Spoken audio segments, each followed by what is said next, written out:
হাসিনার আমলে একসময় দেয়ালে লিখত নাটক কম করো প্রিয়, এখন আমারও বলতে ইচ্ছা করে নাটক কম করো প্রিয়। প্রধান উপদেষ্টার পদ থেকে ডক্টর ইউনূসের পদত্যাগ করতে চাওয়ার বিষয়টিকে নাটক বলে মন্তব্য করেছেন সাংবাদিক ও রাজনৈতিক বিশ্লেষক মাসুদ কামাল। সম্প্রতি একটি বেসরকারি টেলিভিশনের টক শো অনুষ্ঠানে তিনি এমন মন্তব্য করেন।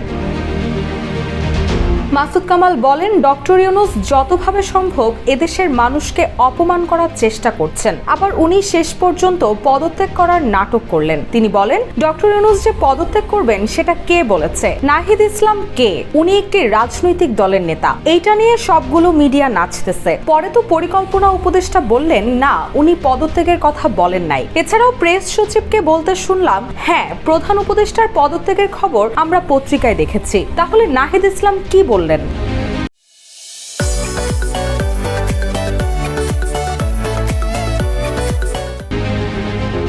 মাসুদ কামাল বলেন, ওনারা একসময় হাসিনার আমলে দেয়ালে লিখত নাটক কম করো প্রিয়, এখন আমারও বলতে ইচ্ছা করে যে নাটক কম করো প্রিয়। এদেশের মানুষ এত সহজে কিন্তু ভোলে না। তিনি আরো বলেন, উনি পদত্যাগের কথা বলে দেখেছেন যে মানুষ কি বলে। আশা করছিলেন পরের দিন শুক্রবার লোকজন যেওনার সাথে গান গাইতে গাইতে শাহবাগে চলে আসবে।